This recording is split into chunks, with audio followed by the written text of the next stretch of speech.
नमस्कार, स्वागत है आपका बोलता हिमाचल पर। आज है 12 मार्च 2025 और हिमाचल प्रदेश से जुड़ी हुई आज की बड़ी खबरों की जानकारी अपडेट्स हम आपके लिए लेकर आए हैं। हमेशा की तरह आप इस वीडियो को लाइक कर दीजिएगा। चैनल पर नहीं जुड़े चैनल को आप सब्सक्राइब जरूर करें। पेश है आज की सबसे बड़ी खबरें। हिमाचल प्रदेश में पटवारी कानूनगो की हड़ताल से नौकरियों के फॉर्म भरने में नहीं आएगी दिक्कत, सरकार ने लिया बड़ा फैसला। सरकारी नौकरी के लिए फॉर्म भरने वाले युवाओं के लिए सुख सरकार ने बड़ी राहत दी है। अभ्यर्थियों को पटवारी कानूनगो की हड़ताल के कारण फॉर्म भरने में परेशानी का सामना नहीं करना पड़ेगा। अभ्यर्थी राज्य की नौकरियों में प्रमाण पत्र के लिए सेल्फ डिक्लेरेशन स्वयं घोषणा कर सकेंगे। मुख्यमंत्री सुख ने मंगलवार को विधानसभा में ये जानकारी दी है। सुख ने कहा कि पटवारी और कानूनगो की हड़ताल के चलते अभ्यर्थियों के प्रमाण पत्र नहीं बन रहे हैं। उन्होंने कहा कि अन्य राज्यों की नौकरियों के लिए फॉर्म भरने के लिए युवाओं को एसडीएम तहसीलदार व नायब तहसीलदार प्रमाण पत्र जारी करेंगे। मंत्रिमंडल की बैठक में नई आबकारी नीति को मंजूरी, सरकार कमाएगी 2,850 करोड़ रुपए।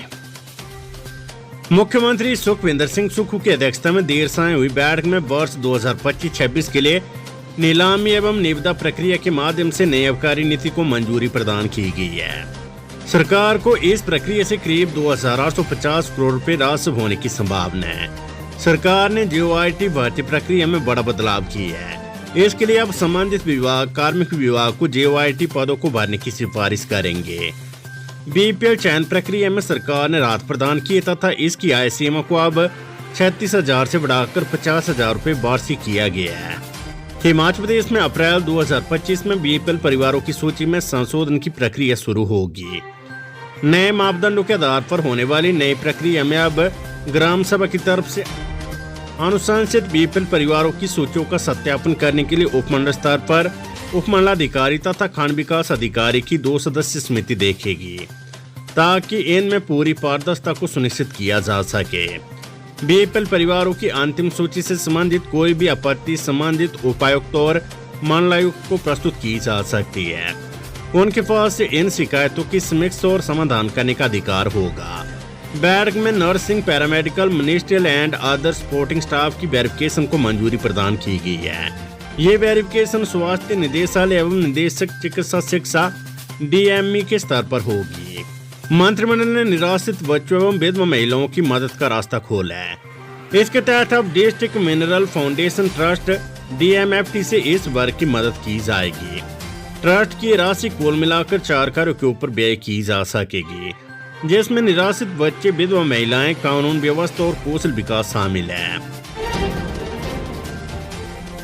एसडीएम तहसीलदार व नायब तहसीलदार जारी करेंगे प्रमाण पत्र। मुख्यमंत्री सुक्खू की घोषणा के अनुसार पटवारी और कानूनगो की हड़ताल के चलते अभ्यर्थियों को प्रमाण पत्र बनाने में आ रही देरी को देखते हुए अब इसको जारी करने का अधिकार एसडीएम तहसीलदार और नायब तहसीलदार को दिया गया है।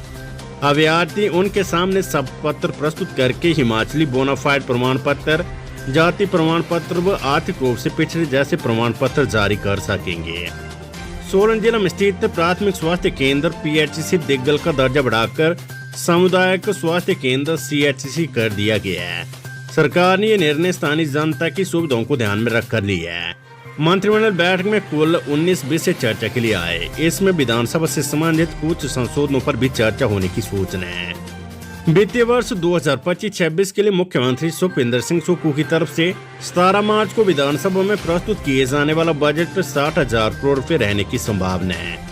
यानी ये बजट मौजूदा वित्तीय वर्ष 2024-25 के बजट 58,444 करोड़ रुपए से अधिक रहने की संभावना है। हिमाचल प्रदेश विधानसभा में 17,053.87 करोड़ रुपए का अनुपूरक बजट पारित। हिमाचल प्रदेश विधानसभा ने मंगलवार को 17,053.87 करोड़ रुपए का अनुपूरक बजट पारित कर दिया। मुख्यमंत्री सुक्खू ने इस संबंध में सदन में वित्तीय वर्ष 2024-25 के अनुपूरक बजट की पहली व अंतिम किस्त प्रस्तुत की। उन्होंने इसको लेकर हिमाचल प्रदेश विनियोग विधेयक भी सदन में पेश किया, जिसे ध्वनिमत से पारित कर दिया गया। इसके पारित होने के बाद सरकार को 17,053.78 करोड़ रुपए की राशि को खर्च करने की अनुमति मिल गई है। मुख्यमंत्री की तरफ से सदन में प्रस्तुत अनुपूरक मांगों में 15,776.19 करोड़ रुपए राज्य स्कीमों और 1277.59 करोड़ रुपए केंद्र प्रायोजित स्कीमों के लिए प्रावधानित किए गए हैं। हिमाचल प्रदेश में अब महंगी होगी धारा 118 में खरीदी जमीन की रजिस्ट्री। हिमाचल में Tennessee and land reform act की धारा 118 में अनुमति लेने के बाद खरीदी जाने वाली जमीन की रजिस्ट्री महंगी हो गई है। राज्य सरकार ने इस रजिस्ट्री के समय स्टाम्प ड्यूटी को 6 और 8% से बढ़ाकर अब 12% कर दी है। ये 12% बाजार मूल्य का होगा। राज्य सरकार ने इस बारे में 13 फरवरी 2025 को मंजूरी दी थी और अध्यादेश को 18 फरवरी 2025 को नोटिफाई कर दिया था। अब इस संशोधन की प्रक्रिया को पूरा करने के लिए विधानसभा में सरकार ने एक विधेयक रखा है। राष्ट्र मंत्री जगत सिंह नेगी की ओर से इस विधेयक में कहा गया है कि स्टाम्प ड्यूटी को बदलने की जरूरत थी और इसके लिए संशोधन किया जा रहा है। विधानसभा में रखे गए ड्राफ्ट के मुताबिक भारतीय स्टाम्प अध्यादेश 2025 की अनुसूची 1 क में संशोधन कर महिला और पुरुष दोनों के लिए अब 12% की दर से स्टाम्प ड्यूटी प्रभावित की जाएगी। शिक्षा मंत्री रोहित ठाकुर बोले, स्कूलों में ड्रेस कोड से जाएगा अच्छा संदेश। राज्य के सरकारी स्कूलों में शिक्षकों के लिए ड्रेस कोड लागू कर दिया गया है। हालांकि प्रदेश सरकार की ओर से जिलों पर ही फैसला छोड़ा गया है। इसमें स्कूल भी अपने स्तर पर फैसला ले सकते हैं कि उन्हें शिक्षकों के लिए कौन सा ड्रेस कोड लागू करना है या नहीं।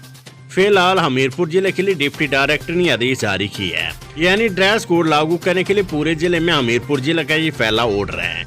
इसमें भी शिक्षकों को ये अधिकार दिए गए कि वे किस रंग की ड्रेस पहनना चाहते हैं अपने स्तर पर ही तय करें। वहीं विधानसभा बजट सत्र से पहले शिक्षा मंत्री रोहित ठाकुर ने भी मीडिया से बातचीत में कहा है कि प्रदेश सरकार ने फैसला लिया है, इससे समाज को एक अच्छा संदेश जाएगा। बाहरी राज्यों में भी ड्रेस कोड लागू और ऐसे में हिमाचल में भी इसे लागू करने की तैयारी है। इसका मकसद केवल शालीन और सभ्य तरीके से ड्रेस कोड व्यवस्था को लागू करना है ताकि बच्चों के साथ साथ समाज को भी एक अच्छा संदेश जा सके। पेपर लीक मामला, आरोपी उमाजाद पर आय से अधिक संपत्ति पर एफआईआर, परिवार भी जांच के दायरे में।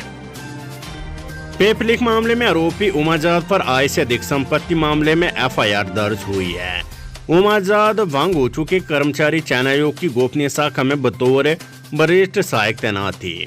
अब तक पेपर लीक मामले में दर्ज 16 एफआईआर में बेनामजद है। उसके खिलाफ 17वीं एफआईआर दर्ज हुई है।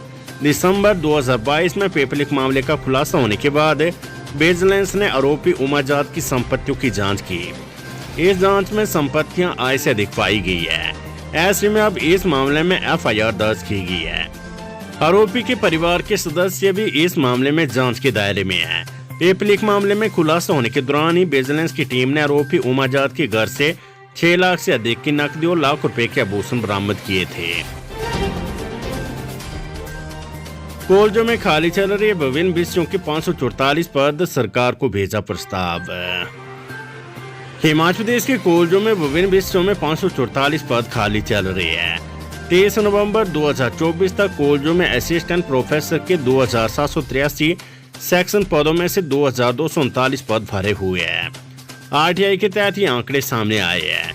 शिमला जिले के चैली क्षेत्र के मनजीत सिंह द्वारा शिक्षा विभाग से आरटीआई ली गई है, जिसमें विभाग की ओर से जानकारी दी गई है कि असिस्टेंट प्रोफेसर के 542 पदों को भरने का प्रस्ताव सरकार को 24 अक्टूबर 2024 को भेजा गया है। इस दौरान कॉलेज में अंग्रेजी विषय के सबसे ज्यादा पद खाली है। इस विषय में 299 संस्कृत पदों में से 229 पद भरे गए, जबकि 70 पद खाली चल रहे हैं। गणित विषय में 169 पदों में से 137 पद भरे गए, जबकि 32 पद खाली है। विधानसभा सत्र, मुकेश अग्निहोत्री बोले, वित्तीय मापदंडों के चलते नाबार्ड ने वापस भेजी 101 डीपीआर।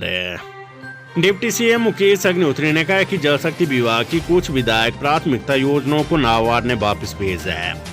विधायक रणधीर शर्मा के सवाल का लिखित जवाब देते हुए उप मुख्यमंत्री ने कहा कि इस वित्तीय वर्ष में नाबार्ड ने कुल 101 योजनाओं की विस्तृत परियोजना रिपोर्ट को वित्तीय मापदंडों के कारण वापस भेज दी है। इसमें 44 पेयजल, 47 लघु सिंचाई एवं 10 माल निकासी योजनाएं शामिल है। लोक निर्माण मंत्री विक्रमादित्य सिंह ने कहा है कि प्रधानमंत्री ग्राम सड़क योजना 4 के दिसंबर 2024 के दिशा निर्देशों के अनुसार 2011 की जनगणना के अनुसार 250 से अधिक आबादी वाले गांवों को सड़क सुविधा प्रदान करना प्राथमिक उद्देश्य है। ये मापदंड ग्रामीण विकास मंत्रालय की ओर से सभी राज्यों के लिए तय किया गया है। केंद्र सरकार ने जनजातीय जिलों के लिए अलग से कोई भी विशेष मापदंड तय नहीं किया है। कांग्रेस विधायक अनुराधा राणा के सवाल का लिखित जवाब देते हुए मंत्री ने कहा कि प्रदेश के जनजातीय क्षेत्रों में जनसंख्या का घनत्व बहुत ही कम है। भारत सरकार इस योजना का इन क्षेत्रों के लोगों को अधिक से अधिक लाभ मिले, इसके लिए तय मापदंडों में विशेष छूट प्रदान करने का मामला केंद्र सरकार से उठाया जाएगा। मुख्यमंत्री सुखविंदर सिंह सुक्खू ने विधायक सुरेंद्र सोरी के सवाल का लिखित जवाब देते हुए कहा है कि कुल्लू जिले में कुल जल विद्युत उत्पादन क्षमता करीब 3017 मेगावाट आंकी गई है। अभी तक जिला कुल्लू में सरकार ने 243 जल विद्युत परियोजनाएं आवंटित की है। इनकी विद्युत क्षमता करीब 2914 मेगावाट है। कुल 1121 मेगावाट क्षमता की 34 परियोजनाओं का दोहन कर लिया गया है। गत 2 वर्ष में 20 फरवरी 2025 तक सरकार की ओर से जिला कुल्लू में किसी भी नई जल विद्युत परियोजना का आवंटन नहीं किया गया है। शिक्षा बोर्ड धर्मशाला शिक्षा विभाग की टीमों ने पकड़े 15 नकल के मामले। हिमाचल प्रदेश स्कूल शिक्षा बोर्ड की ओर से संचालित की जा रही वार्षिक परीक्षाओं में मंगलवार को उड़नदस्तों ने प्रदेश भर में 15 नकल के मामले पकड़े हैं। नकल रोकने को लेकर न केवल शिक्षा बोर्ड, शिक्षा विभाग व एसटीएम स्तर की टीमें परीक्षा केंद्रों में छापेमारी कर रही है और इन छापेमारियों में मंगलवार को भी नकल के मामले पकड़े गए हैं। उधर शिक्षा बोर्ड सचिव डॉक्टर मेजर विशाल शर्मा ने बताया कि नकल उन्मूलन को लेकर बोर्ड की ओर से कड़े कदम उठाए गए और रोजाना नकल के मामले भी पकड़े जा रहे हैं। जयराम ठाकुर बोले, व्यवस्था परिवर्तन नहीं, हर तरफ व्यवस्था पतन के नजारे दिखा रही है सरकार।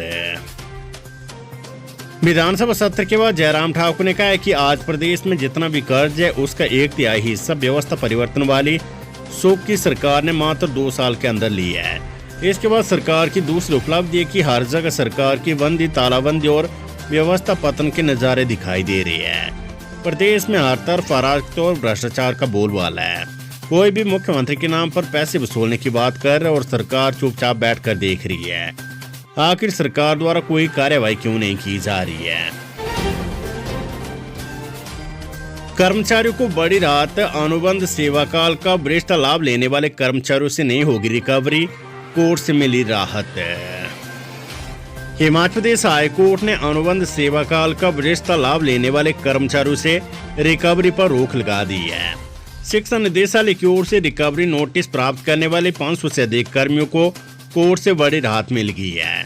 सरकार ने इस मामले में जवाब दायर करने के लिए 3 सप्ताह का समय मांगा है। 1 अप्रैल को मामले की अगली सुनवाई होगी। न्यायाधीश त्रिलोक सिंह चौहान और न्यायाधीश सुशील कुकरेजा की खंडपीठ ने सरकार की ओर से जारी 27 फरवरी की अनुबंध सेवा काल के दौरान प्राप्त वित्तीय लाभ की रिकवरी आदेश को लेकर रोक लगा दी है। हमीरपुर में युवकों ने धोखे से एटीएम बदलकर खाते से निकाले 50,000, बुजुर्ग की हार्ट अटैक से मौत। उपमंडल बड़सर के मुख्यालय में स्थित पीएनबी बैंक की महरे शाखा में एक बुजुर्ग व्यक्ति से धोखाधड़ी का मामला सामने आया है। युवकों ने धोखे से एटीएम कार्ड को बदलकर बुजुर्ग के खाते से 50,000 रुपए की राशि निकाल ली। कुछ ही देर बाद पीड़ित बुजुर्ग की अचानक मौत होगी। मामले में हार्ट अटैक से मौत होने की आशंका जताई जा रही है। Weather update. हिमाचल में आज से 4 दिन रहेगा बारिश बर्फबारी का येलो अलर्ट। मंगलवार को हल्की फुल्की बारिश बर्फबारी की जताएगी संभावनाओं के बीच में बोंथर में बूंदाबांदी अवश्य हुई, लेकिन ऊना सहित मैदानी इलाकों में अधिकतम तापमान में उछाल आया है। ऊना में अधिकतम तापमान 30 डिग्री को पार कर गया है, जबकि राजधानी शिमला का अधिकतम तापमान भी 20 डिग्री को पार कर गया है। हालांकि राज्य में पिछले 24 घंटों में गोंदला में 16, केलांग में 15, कुकुमसेर में 3.8 और अंसा में 2.5 सेंटीमीटर ताजा हिमपात रिकॉर्ड किया गया है। मौसम विभाग के अनुसार बुधवार को राज्य में कुछ स्थानों पर हल्की से मध्यम बारिश बर्फबारी, 13 और 16 मार्च को कई स्थानों पर हल्की से मध्यम, 14 व 15 मार्च को राज्य के अधिकांश स्थानों पर हल्की से मध्यम बारिश बर्फबारी की संभावना है। 14 मार्च को अलग अलग स्थानों पर 1-2 स्थानों पर भारी बारिश हो सकती है।